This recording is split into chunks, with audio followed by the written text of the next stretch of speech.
ఈ వారం థియేటర్స్ లో రిలీజ్ కి వచ్చిన లేటెస్ట్ సినిమాలో టాలెంటెడ్ నటుడు నవీన్ చంద్ర హీరోగా, పొలిమేర సినిమాతో అలరించిన దర్శకుడు డాక్టర్ అనిల్ విశ్వనాథ్ తెరకెక్కించిన సినిమా 28 degrees Celsius కూడా ఒకటి. మరి ఈ థ్రిల్లర్ సినిమా ఎలా ఉందో ఒకసారి చూద్దాం. కథ విషయానికి వస్తే, కార్తిక్ అంటే నవీన్ చంద్ర ఒక అనాథ కాగా తన మెడికల్ కాలేజ్లోనే చేరిన అంజలి అంటే శాలిని వడ్నికట్టిని ప్రేమిస్తారు.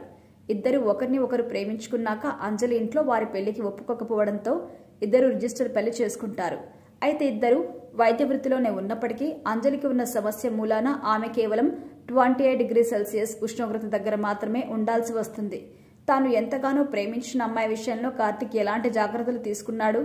వీరిద్దరూ ఆమె వైద్యం కోసం జార్జియా వెళ్లిన తర్వాత వారి జీవితాలు ఎలా మలుపు తిరిగాయి? వారు దిగిన ఇంట్లో ఏమైంది? వారి పక్కింటి వారి వల్ల వీరికొచ్చిన సమస్య ఏంటి?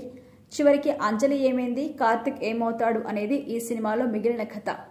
ప్లస్ పాయింట్స్ విషయానికి వస్తే, తెలుగు ఆడియన్స్ కి పొలిమేర లాంటి సాలిడ్ థ్రిల్లర్ ని అందించిన దర్శకుడు అనిల్ విశ్వనాథ్ నుంచి వచ్చిన ఈ సినిమాలో కొన్ని చోట్ల డీసెంట్ థ్రిల్ మూమెంట్స్ ఉంటాయని కూడా చెప్పుకోవచ్చు. మెయిన్ గా జస్ట్ ఇంటర్వెల్ సీన్ దగ్గర ఇంట్రెస్ట్ బాగా పెరుగుతోంది. అలాగే సినిమాలో మెడికల్ గా చూపించిన కొత్త లైన్ కూడా బాగుంది. దీనికి అనుగుణంగా జోడించిన ఇద్దరు ప్రేమికుల ప్రేమ కథ అక్కడక్కడ కొన్ని సన్నివేశాలు బాగున్నాయి. మెయిన్ లీడ్ పెళ్లికి ముందు నవీన్ చెప్పిన డైలాగ్స్ ని దర్శకుడు బాగా రాసుకున్నారు. సెకండ్ హాఫ్ లో కొన్ని హర్రర్ ఎలిమెంట్స్ ని తీసుకెళ్లిన విధానం బాగుంది. ఇక నటినటులో నవీన్ చంద్ర తన రోల్ కి సెట్ అయ్యారు. తన పాత్రని సెటిల్డ్ గా చేశారు. అలాగే హీరోయిన్ శాలిని కూడా చాలా డీసెంట్ పర్ఫార్మెన్స్ ఇచ్చింది. ఇద్దరి జంట ఆన్ స్క్రీన్ మీద బాగా ఉంది. ఇక వీరితో పాటుగా రాజా రవీంద్ర, జయప్రకాష్ తమ పాత్రలో సెట్ అయ్యారు. గీతా పాత్రలో చేసిన నటి ఒక సైకలాజికల్ సమస్య ఉన్న అమ్మాయిగా బాగా చేసింది. ఇక మైనస్ పాయింట్స్ విషయానికి వస్తే, ఈ సినిమాలో డీసెంట్ లైన్ ఉన్నప్పటికీ కథనం మాత్రం అంత ఎంగేజింగ్ గా లేదు. నిడివి కూడా 2 గంటల్లోపే అయినప్పటికీ చాలా నిదానంగా సాగుతోంది. ఇంటర్వెల్ సీన్ వచ్చే వరకు ఆడియన్స్ కి మరీ అంత వావ్ మూమెంట్స్ అనిపించవు. ఇక అక్కడి నుంచి మంచి ఇంట్రెస్టింగ్ గా సాగుతుంది అనుకునే సెకండ్ హాఫ్ లో కొంతమేర నెమ్మదితనం సాగుతోంది. సైంటిఫిక్ గా కొన్ని లాజిక్స్ ఓకే, కానీ హర్రర్ ఎలిమెంట్స్ పరంగా లాజిక్స్ మిస్ అయినట్టుగా తెలుస్తుంది. అలాగే ఎడిటింగ్ లో కొన్ని సీన్స్ కట్ కూడా అవుతాయి.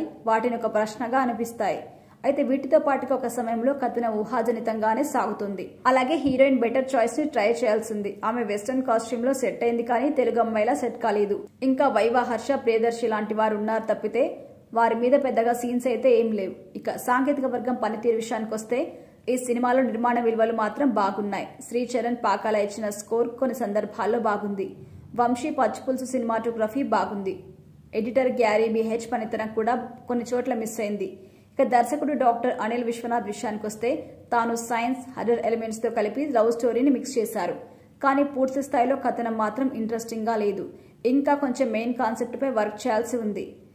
అలాగే కథను ఎంగేజింగ్ గా నడిపించడంలో కూడా కేర్ తీసుకోవాల్సి ఉంది. కేవలం కొన్ని సీన్స్ వరకు తన వర్క్ సినిమాలో మార్పు చూపించారు. కానీ పొలిమేర రేంజ్ లో ఆశిస్తే మాత్రం డిసప్పాయింట్ అవ్వక తప్పదు. ఇక ఫైనల్ గా చెప్పాలంటే, ఈ సినిమా 28 degrees Celsius సినిమాలో లైన్ బాగుంది. అలాగే కొన్ని మూమెంట్స్ వరకు ఓకే. దర్శకుడు నడిపించిన కథనంలో కొద్ది అంశాలు మాత్రమే ఆడియన్స్ కి కనెక్ట్ కావచ్చు తప్పితే మిగతా అంశాల్లో మాత్రం ఈ థ్రిల్లర్ అంతగా ఆకట్టుకోదు.